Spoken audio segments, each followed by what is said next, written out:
Today our focus is on artificial intelligence. Well, actually I should say machine learning, a certain type of AI. In this video, I want to introduce the concept of the machine learning value chain.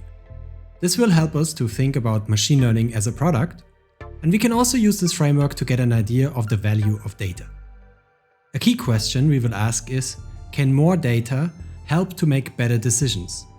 Related to that, we'll think about whether data and algorithms are complements or substitutes.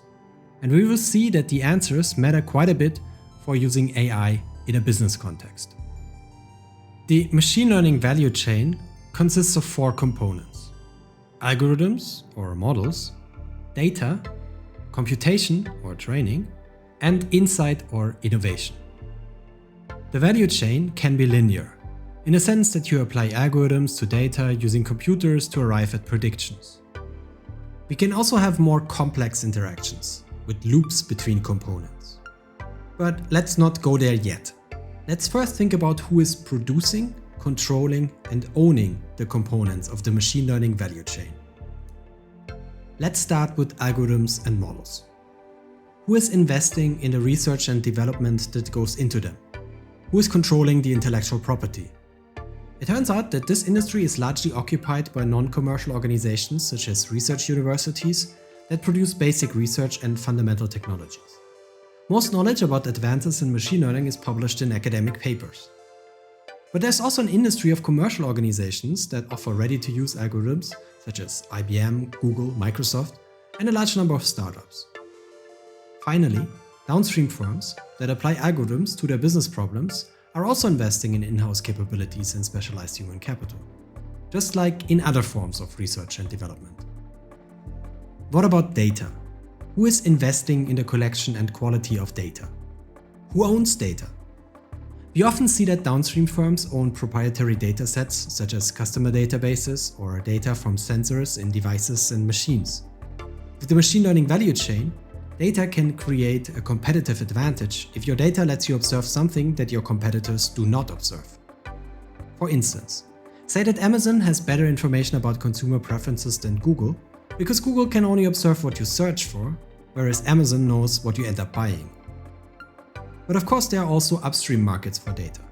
A sizable industry of data brokers is in the business of selling individual level information about consumption preferences or financial health. Market research firms specialize in tracking industry-wide numbers related to advertising spending, demand indicators, and so on. The competitive advantage of such firms is often that they get to observe an entire industry, not just the information that any individual firm would have about their own ad spending and sales. Okay, let's now talk about computation or training. How does this industry look like? A few firms specialize in the research and development of hardware, and new categories of hardware have been developed and optimized for machine learning. From the perspective of downstream firms, you can either go and buy these hardware components and build your own firm-specific infrastructure, or you can rent data center infrastructure by using third-party cloud computing services. This industry appears to be concentrated with a few dominating firms, and what the suppliers often do is bundle cloud computing services with ready-to-use algorithms. With algorithms, data, and computing power, we hopefully arrive at insights. This stage of the machine learning value chain is all about firm-specific decision-making, based on predictions from decision support systems. Insights from machine learning can be used for process innovation, for example by making things cheaper or more productive, and for product innovation, for example by enabling new products or product features. Either way, there's the potential for machine learning to yield insights and innovation for both upstream firms that produce components of the value chain or downstream firms that apply the components of the value chain. Speaking of applying the components of the machine learning value chain, how can you think of machine learning as a product if you put the whole value chain together? Well, the first observation is that algorithms and software implementations are mostly free. But the computing power, meaning access to hardware, is not free. Data is also not free. It needs to be collected, combined, and sometimes labeled, but as mentioned already, it can represent a competitive advantage. One last observation is that along the value chain, firms operate on a range of business models. There are firms selling complementary goods, such as computing power. Some sell combined packages, such as pre-trained algorithms and consulting services. Others try platform business models, where they either provide algorithms, data and/or computing infrastructure to help incentivize innovation from complementers. Now that we have established the 4 components of the machine learning value chain and have thought about business models and markets around them, let's go into a bit more detail. We will discuss fundamental types of algorithms and how they interact with data. This will help us think through circumstances where the machine learning value chain is not linear but has more complicated loops. There are 2 broad types of machine learning: supervised and unsupervised algorithms. What is supervised machine learning? Quite simple. You have training data with known labels. For example, you know whether a picture shows a cat or a dog. If you're familiar with econometrics, think of a regression model where you know the outcome and a number of explanatory variables. We know whether it's a cat or a dog, and we can correlate that with information on the colors of thousands of pixels. Contrast that to unsupervised machine learning, where you do not observe labels. You only observe the features on the right-hand side of your regression equation, and you want to find similarities among them. For example, you have a bunch of pictures of animals, but you do not know whether they are cats or dogs or giraffes.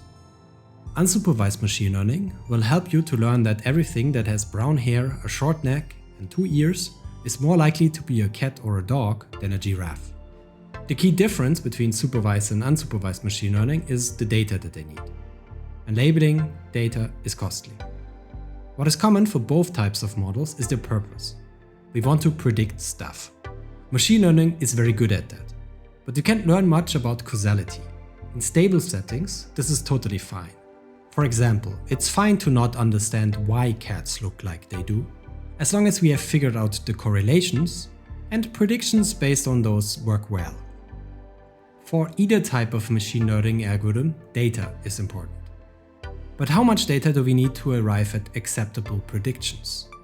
Or, zooming out to see the big picture again, under which circumstances can more data help to make better decisions? Actually, what we should be asking is, what is the optimal level of data? Optimal can be defined in a variety of ways, but let's for now focus on firm performance and profits. For instance, since data is not free, simply adding more and more data will not be profit maximizing. At some point, the additional insights you generate from adding more data are not as valuable compared to how much it costs to collect or acquire more data. Data can be characterized according to quantity and quality. The first aspect of quantity refers to features, the number of variables that you can observe. For example, you know my name, where I live, where I work, my phone number, my email address, and so on. But then there's also the aspect of observations, the number of cross-sections. For instance, you do not only have the data about me, but also about my wife. The third dimension of quantity relates to repeated observations over time. For example, you know the location of my cell phone not only once, but in intervals of 15 minutes. Finally, how can you think about data quality? Apart from obvious issues of factually wrong information or mismeasured data from sensors, an important dimension of data quality is variation. More data does not necessarily mean that it is more useful. If 2 people have the same characteristics, having data about one of them is enough in many applications. Without variation, adding more data is not very helpful. So back to the question, can more data help to make better decisions? What happens if we increase data quantity? We reduce what econometricians call omitted variable bias, and it also helps to predict rare events, simply because rare events are more likely to be included in a larger sample. In addition, with repeated observations, you can subtract unobserved time invariant differences between individuals. In econometrics terms, more data can help you to correct for bias from unobserved heterogeneity. Can better data help to make better predictions? Certainly yes. Higher quality data helps a lot with measurement error issues, heterogeneity issues, and so on. A very good source of variation are experiments. For example, handing out coupons to a random selection of customers will generate variation in purchase decisions and will help you figure out optimal pricing strategies. Increasing data quantity and quality is not free. Making better decisions with more and better data is always a trade-off between costs and benefits. Collecting repeated observations takes time, running experiments has direct costs, opportunity costs, and potential externalities. What makes this trade-off especially interesting and difficult to navigate is that you need to compare costs and benefits ex ante. Although it's kind of the point of using prediction technology that you don't know the benefits yet. Finally, let's talk about another dimension in the relationship between algorithms and data. Are models and data complements or substitutes? The answer seems obvious. Models and data are complements in the sense that they have zero independent value. For instance, what is an algorithm if you cannot apply it to data? But then, isn't an important reason why we use machine learning that we want to predict data points that we do not have? Doesn't that mean that models and data can be substitutes? Well, yes.